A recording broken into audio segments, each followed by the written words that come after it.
righty. Well, I'm Mike. I'm an alcoholic.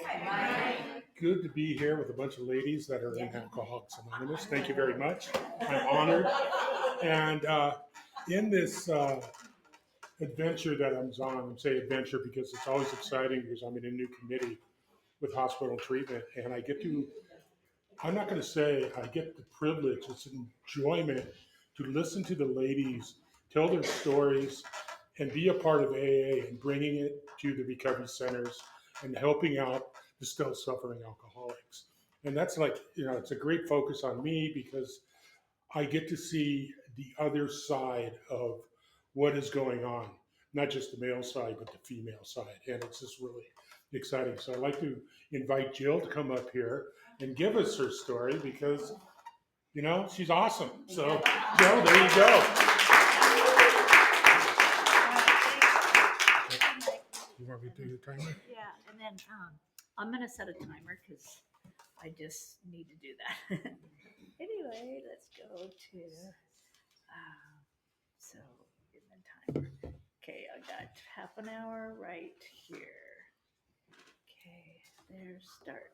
Okay, so my name is Jill. I'm an alcoholic. Hi, Jill. And my sobriety date is May 11th, 2006, and I have a home group, Sober Sisters of Seattle, and it is in Burien, Washington. I also have a sponsor who is here tonight, and anyway, I might speak of her a little later on, but most likely, and she is amazing. And I have a support group too, that's here as well. And Carrie, I just want to say great job tonight, and that was amazing. So yeah, my sobriety, geez, it is. I don't know. It's very precious to me, and I hold it as a gift. I didn't get this. Just it didn't happen overnight. It was I had to do a lot of going to meetings, showing up even when I didn't feel like it, and something happened when I did that.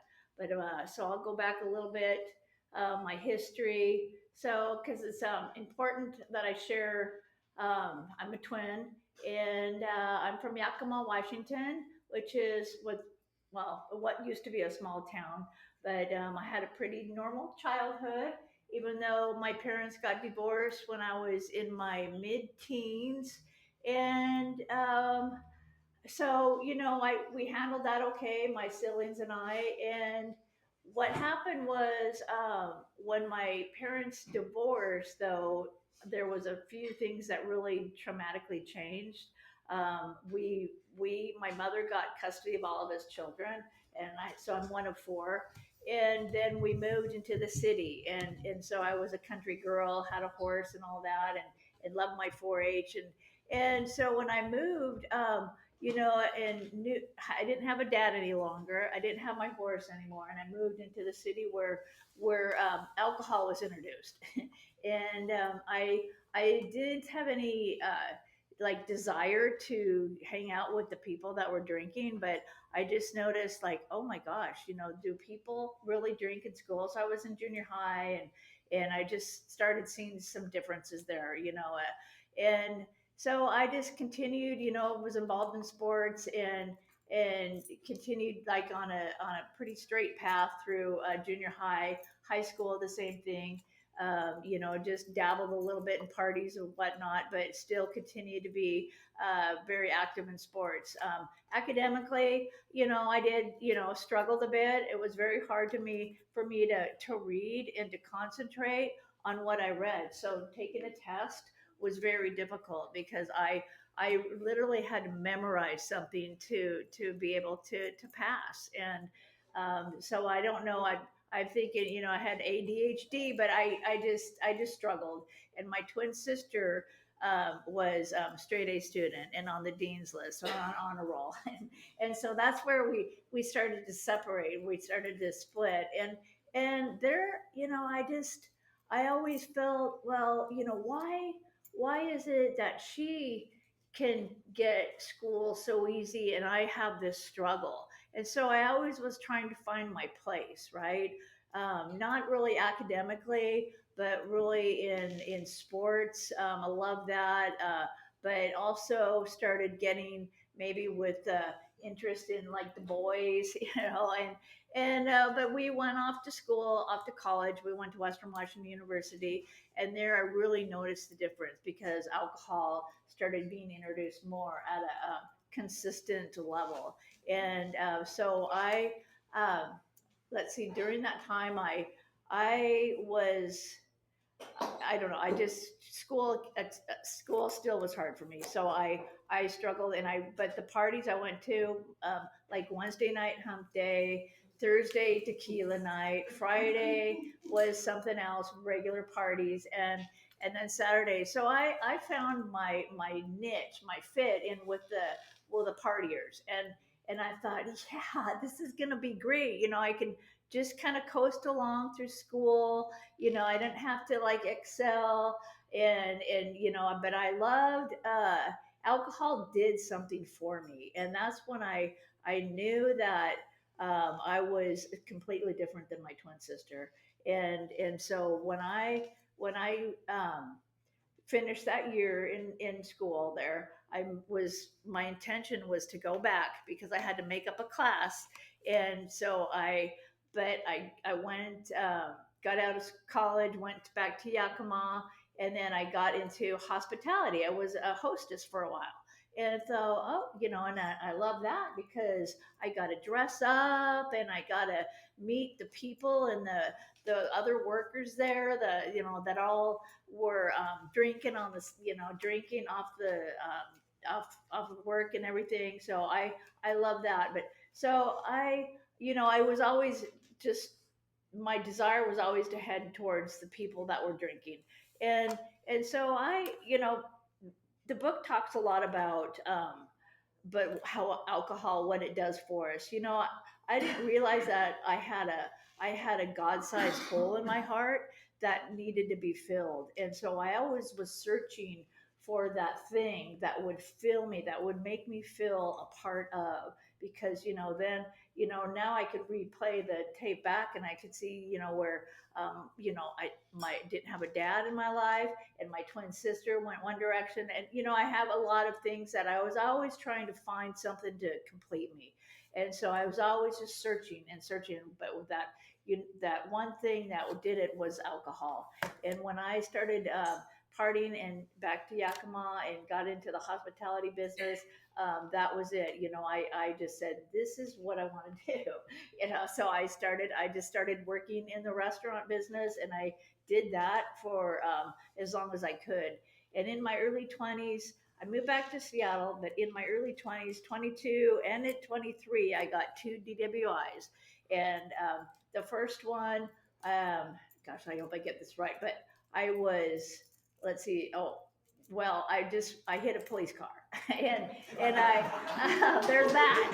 But so yeah, I hit but he was parked, and I didn't see him, and he was parked, and I was dropping some people off at the or taking some people home from the tavern in the U District, giving some people a ride back home, or I was coming back, and it was dark, and I was going through the U District, and I'm looking to the left and look in front of me, and bam, hit this cop car.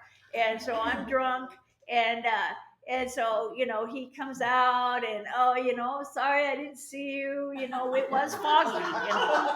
So in my mind, so I always had an excuse as to why I did the things I did. It never connected with that maybe my drinking was in the way. So I got a DWI, but I never went to jail. In fact, I think they gave me a ride home or whatever. And so I did a year of outpatient at that time. And then right before I was supposed to get my license again. Oh, and in that year, we do AA meetings, and we have to sign slips and all that. Well, and I did. I was a pretty good student, did all that. But right before I was supposed to get my license back, I was living in Magnolia, and I was driving, and I was drinking, and it was at night, but I was going really slow, and right there on Elliott or whatever that strip is in Ballard and Magnolia there, I got caught, I got pulled over by a DWI cop and for going under the speed limit. And so I got, so now I have two. And well, he took me, I went to court and got it deferred. So I got that, citation deferred, meaning I get 2 years of a reprieve, but I have to do some things like I went back to the same outpatient I was in before, and so I did 2 years there, and so same thing, slip, sign, A meeting, but only this time I did something different, because 2 years was a long time. So I was with a couple people. We were forging our slips, and going to meetings, but I wasn't. And eventually, I was starting to drink because when I got down to going to outpatient like once every week or 2 weeks, I could, I was drinking in between. So I wasn't ready. I didn't believe that I was an alcoholic. I said, well, just some bad circumstances, just bad luck, but I'm just gonna not, I'm not gonna drive, I'm not gonna drink and drive anymore, that's the answer. And so with my boyfriends, I always had them drive. So fast forward, so 20 years, of later, well, I mean, in between that 20 years of I completed that, but 20 years I I stayed in the hospitality business. My friend asked me to bartend, and I was living in Magnolia. He had a bar in Burien, and I said, "Sure, I'd love to learn how to bartend." And so I was driving from Magnolia down to Burien and learning to bartend, and I thought, this is it. This is what I want to do for the rest of my life, because I felt that ease and comfort, and again, that hole that was empty, that was completely always searching for something. Alcohol filled that hole, and it made me feel a part of, and I just, it transformed me. It's like the promises only, the 9 step promises, that's what we get when we're sober, but this, it's like this, the promises only, it's what alcohol did for me. And it's the exact same thing. I felt a new freedom and a new happiness. And it just felt like I came alive. It transformed me into something that I wasn't. It made me feel like superwoman. I can say things, do things. I wasn't scared. I had, it gave me false hope. I mean, it gave me hope, but it was false hope. And so I just, I held on to that tightly, and for like I said, 20 years, I struggled. I went out with married guys, but that were alcoholics. I followed the party. I followed the people that were like me. And so it led me into a lot of sordid places. I'd wake up in California, in a blackout with some guy, on a running streak, or I'd be going to Las Vegas, and we just get our things and just take off, or I'd be, and then when I got married, I was married for 5 years in between there, because the guy had a job, and I was real excited about that. And so I just did, it landed me into a lot of dangerous situations.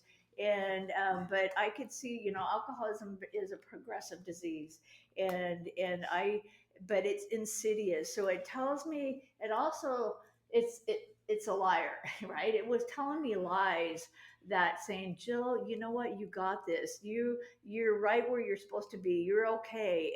And all along, so I'm believing the lie all the time. And here my life is slowly slipping away. My siblings don't want to talk with me or be around me. My mother doesn't know what to do with me. And my dad, I didn't see him all that much, but he was like me, only a functioning alcoholic, and he'd be, but he was in Yakima. So, but I didn't connect the dots, and so I just thought, well, I'm not hurting anybody. My mom's over there in Yakima. I don't see my siblings, so they're, I'm not hurting anyone. And but yet, you know what? I was hurting, I was hurting everybody, because I wasn't in their life anymore. I pushed everybody away. And it says in the book, that we're self will run riot. and I was going through countless boyfriends and countless attempts for jobs, and my life was definitely becoming unmanageable. I mean, it actually was very unmanageable. But so I got to a place where I was had to make a decision, and that did come lightly. And it actually was an ultimatum. So I get to after I was married those 3 years, and then my boyfriend, my husband, goes, Jill, either you need to go to treatment or one of us is leaving. And I said, okay, I'm out of here. So I left and I went and moved in with the bar owner. And I did that for I was there about 3 months maybe, and he said, Jill, I don't know what to do with you. He goes, you have to go, because he was my friend for years, and I was at that point, stealing cocaine, stealing booze, taking his truck, driving it to a bar. He'd be having to come find me during the day, and I'd be at some bar in Berrien sitting there. And so then this went on from guy to guy, and I finally ended up at my friend's house up in Shoreline, and that didn't last long either. And he gave me an ultimatum and said, Jill, either you go to treatment or you're going to end up in the woods.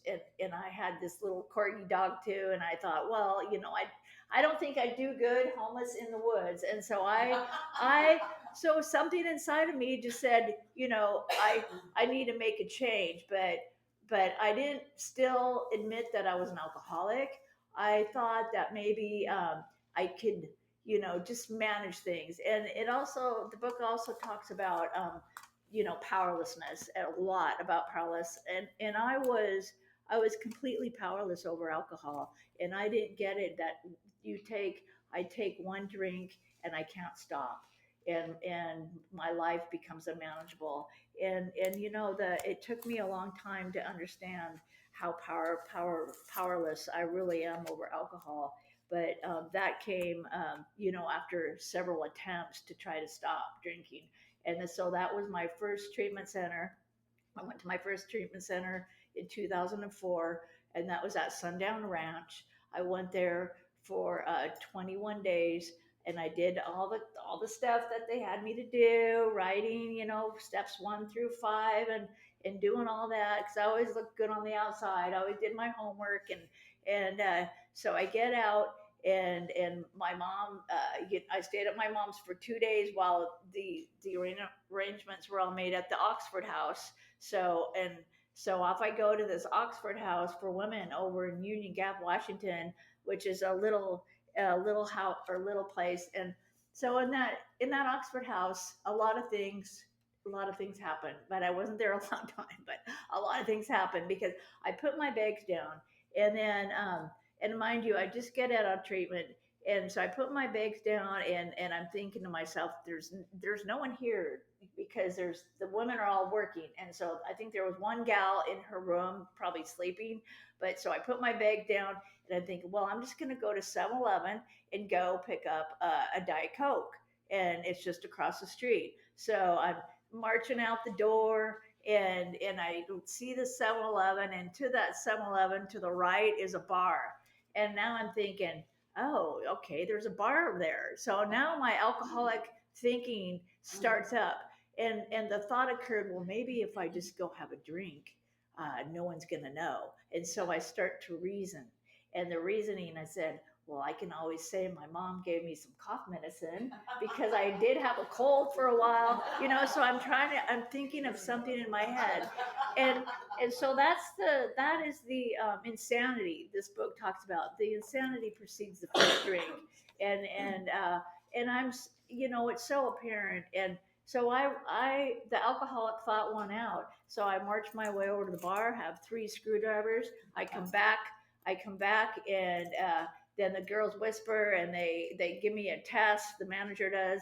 I flunk it. They give me a ride back to my mom's, and my mom puts me on a Greyhound bus the next day to Seattle. And then I drink for another year, and I went to my friend's place up in Shoreline in the same scenario. So he goes, Jill, I'm not going to let you die here on my couch. So that started me to go to Thunderbird, and I'll hurry up. But so I went to Thunderbird Treatment Center 2005, and I was in there for 28 days. I get out, and then I had a lapse between my inpatient and outpatients of like 2 weeks. So I'm at my friend's gyms in Shoreline, and I thought, well, he doesn't know too much about alcoholism, so I'm gonna say, well, I start my outpatient in 2 weeks, so I can have a couple drinks now, and so I get the vodka, and that was my drink of choice. So I get the vodka, I drink in, like, the 2 weeks come, and I'm showing up. I go to the outpatient, and the counselor addresses the group. It says, has anybody drank, in the last, I don't know what she said, and I just raised my hand. I said, yes, because she's going to test everybody.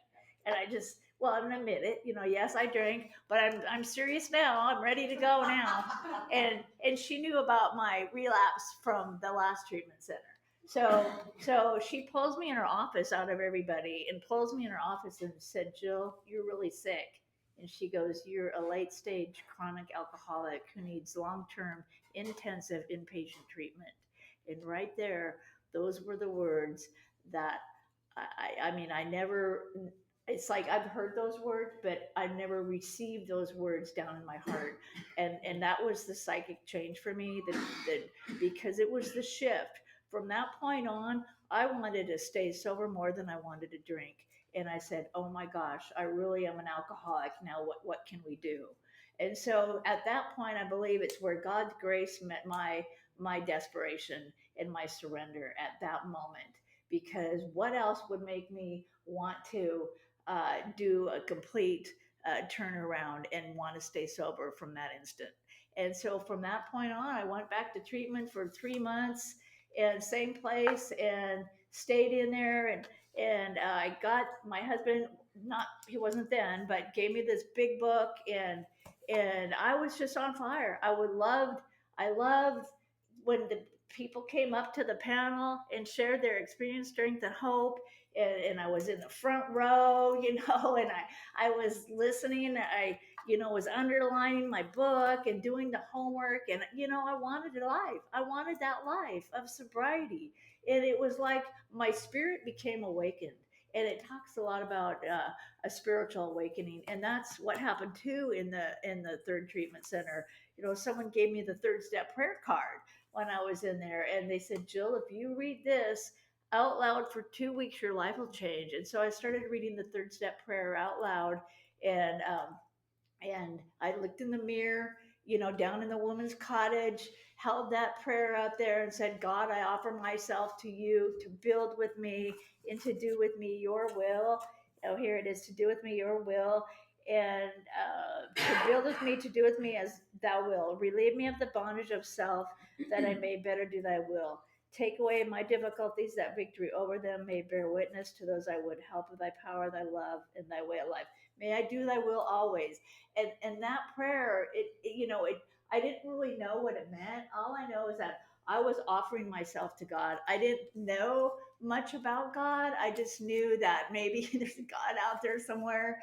I started going to church when I was in treatment that time, and I heard a message of hope and mercy and grace and forgiveness when I went to church there. And I thought, I want that. Can I have that? And the answer was yes, I could. And so I started just doing that prayer, and my life, it changed my attitude. It changed the way I could see things now. So after treatment, or after those 3 months, when I got out, my husband and my friend, because he was a chef, and I was still in the hospitality business. I was a party girl, hospitality business. So he said, Jill, you could stay with me, but in one condition, because I had nowhere to live. And so he said, you need to go to a meeting every day.